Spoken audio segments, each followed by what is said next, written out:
Olá, queridos, graça e paz do Senhor Jesus. Seja muito bem-vindo ao segundo módulo do nosso curso As Quatro Dimensões do Evangelho. No nosso módulo introdutório, nós estudamos as três maneiras de redenção. As duas maneiras são as maneiras que o ser humano utiliza para se auto-redimir, que é o relativismo, onde o ser humano não quer nenhuma limitação sobre sua vida, ele quer que os seus próprios prazeres e desejos sejam os fatores norteadores da sua vida. Então o ser humano tenta buscar redenção através da sua autossatisfação. Estudamos também o legalismo, que é quando o ser humano busca autorredenção através do cumprimento de leis, de normas, de padrões e de condutas. O que nós aprendemos é que tanto o relativismo quanto o legalismo são tentativas de esforços humanos para tentar trazer salvação para o ser humano. E nós vimos a via de Deus, que é a via do Evangelho. E o que é a via do Evangelho? É a mensagem que nos mostra que todo ser humano, independentemente de quem ele seja, ou relativista ou legalista, está condenado diante de Deus por causa do pecado, e Deus então providenciou o seu meio redentor, que é o seu Filho Jesus Cristo, para que morresse na cruz de maneira substitutiva e viesse trazer restauração, não somente para o ser humano, mas para toda a criação de Deus. Então, o Evangelho é a via de Deus. Neste segundo módulo, então, nós vamos começar a ver as quatro dimensões do Evangelho, que é criação, queda, redenção e restauração. Na nossa aula de hoje, nós vamos estudar, então, sobre criação. Obviamente que, pelo tempo que nós temos, eu não vou entrar em detalhes, em questões detalhadas sobre o processo da criação, o método da criação, fatores históricos e científicos da criação. Esse não é o nosso objetivo. Eu quero focar hoje a nossa reflexão sobre o propósito para o qual Deus criou todas as coisas, tanto esse planeta como o ser humano que Ele colocou aqui para que pudesse ser, vamos dizer assim, o gerente do planeta que Ele criou para a honra e para a glória do seu nome. Qual foi o objetivo pelo qual, então, Deus cria o ser humano? A Bíblia diz que o ser humano é uma criatura de Deus, feita de maneira diferente de todas as coisas que Deus havia criado. A palavra de Deus, ela não vai dizer que o ser humano é uma espécie em evolução no que diz respeito a evoluir de uma espécie para outra. A Bíblia diz que nós já fomos criados à imagem e semelhança de Deus. Obviamente que não somos criados à imagem e semelhança de Deus no aspecto físico, no aspecto corpóreo. Nós fomos criados à imagem e semelhança de Deus porque temos em nós atributos, características, capacidades, potencialidades que Deus não deu a nenhuma outra criatura. Por isso, nós somos criaturas que temos potenciais diferenciados, características e também responsabilidades que Deus não atribuiu a nenhuma outra criatura. Agora, eu como pastor sempre recebo as seguintes perguntas: por que é que Deus nos criou? Qual é o objetivo? Qual foi o propósito para o qual Deus nos criou? Então, hoje aqui, na nossa primeira dimensão do Evangelho, que é a criação, eu quero trazer para você a razão ou algumas razões pelas quais Deus nos criou. Se eu pudesse resumir, eu resumiria na palavra harmonia. Deus nos criou para que vivêssemos e existíssemos em harmonia com todas as demais coisas que Ele criou e colocou neste planeta. Mas vivêssemos em harmonia com o que em primeiro lugar? Em primeiro lugar, em harmonia com Deus. Deus nos criou para vivêssemos em harmonia com Ele. Deus é o ponto de partida de todas as coisas. Queridos, o principal fator que nos diferencia de qualquer outra criatura que Deus já fez é que nós temos um espírito. E este elemento chamado espírito, que faz parte da nossa constituição como seres humanos, é que nos permite ter comunhão com Deus. Nenhuma outra criatura, nenhuma planta, nenhum animal, nenhuma outra criatura neste mundo consegue ter uma relação, uma harmonia, uma intimidade e uma comunhão com Deus do que o ser humano. Porque a Bíblia diz que Deus é espírito e importa que os seus adoradores o adorem em espírito e em verdade. Então, ao termos dentro de nós um espírito, isso nos permite estarmos em harmonia com Deus. Número 2, Deus nos criou para que vivêssemos em harmonia conosco mesmo, que é o ser humano estar em paz consigo mesmo. O ser humano estar, vamos dizer assim, de bem com a vida ou de bem consigo mesmo, que é uma das principais necessidades e uma das principais coisas que as pessoas querem hoje, é estar de bem com a sua vida, bem consigo mesmo, e para isso empreende muitos esforços.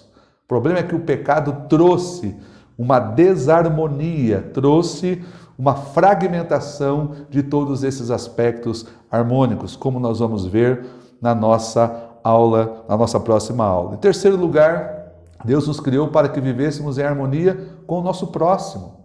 A Bíblia diz que Deus cria o homem e Deus cria a mulher para que vivessem em harmonia. E a harmonia seria tão profunda e tão íntima que Deus constitui este primeiro casal, Deus cria aquilo que hoje nós chamamos de casamento, dizendo que o homem se uniria à sua mulher e se tornariam ambos uma só carne. Falando de que o ser humano também deveria viver em harmonia com o seu par, viver em harmonia com um outro ser humano. E Deus também nos criou para que vivêssemos em harmonia com a criação, porque nós dependemos do ecossistema, nós dependemos da criação, nós dependemos da natureza para vivermos e existirmos neste mundo. Nós vamos ver na próxima aula como que o pecado trouxe o conflito entre o ser humano e a natureza, e esse conflito tem tido resultados devastadores, tanto para a natureza quanto para a vida humana. Então, Deus nos criou para que vivêssemos em harmonia. Agora preste bem atenção. Tudo o que Deus criou, o ser humano, a natureza, tudo aquilo que nós vemos hoje e que é criado, Deus criou com uma finalidade muito específica. A finalidade da criação não é o ser humano e nem a natureza. Deus nos criou para que vivêssemos de maneira harmônica, sim. Mas qual foi a principal finalidade? É para que tudo nesse mundo, inclusive nós, refletíssemos a glória de Deus. E o que é a glória de Deus? A Bíblia vai falar muito sobre a glória de Deus. A glória de Deus está falando sobre o caráter de Deus, os atributos de Deus, a identidade de Deus. Então, a glória de Deus, se eu pudesse trazer essa definição, é a manifestação visível de todo o conjunto dos atributos invisíveis de Deus. Deus tem atributos que são invisíveis, que nós, seres humanos, não conseguimos ver na sua origem. Então Deus resolve manifestar esses atributos de maneira visível em tudo o que Ele criou. Então, em tudo o que Deus criou, Ele queria que eu e você tivéssemos a capacidade de percebermos a glória de Deus, a grandeza de Deus e a majestade de Deus. Romanos, capítulo de número 1, versículo 20, o apóstolo Paulo disse: pois desde a criação do mundo, os atributos invisíveis de Deus, e quais são esses atributos? Eterno poder e natureza divina. Atributos invisíveis. Têm sido vistos claramente, sendo compreendido por meio das coisas criadas. Paulo diz o seguinte: que nenhum ser humano terá desculpa para dizer que não viu a glória ou a grandeza de Deus nesse planeta. Porque Paulo está dizendo, todos os dias a glória de Deus está estampada diante do ser humano por meio de tudo aquilo que foi criado. Quando nós olhamos para a criação, Paulo está dizendo, ela está refletindo a glória de Deus. Tudo aquilo que Deus criou é uma manifestação visível dos seus atributos invisíveis. O Salmo de número 19, versículo 1 diz, os céus declaram a glória de Deus, e o firmamento proclama as obras das suas mãos. Isaías capítulo 6 e versículo 3, Deus está dizendo, os serafins de Isaías 6 e 3 estão dizendo, santo, santo é o Senhor, a terra inteira está cheia da sua glória. Isaías 43, 6 e 7, aqui dizendo da criação do ser humano, de longe tragam os meus filhos, e dos confins da terra as minhas filhas, e todo que é chamado pelo meu nome, a quem criei para a minha glória, a quem formei e fiz. Todos nós existimos para glorificar a Deus. Romanos 11 e 36 diz, pois dele, por ele e para ele são todas as coisas. A ele seja a glória para sempre. Amém. 1 Coríntios 10 e 31, assim quer vocês comam, bebam ou façam qualquer outra coisa, façam tudo para a glória de Deus. A finalidade última do ser humano é glorificar a Deus.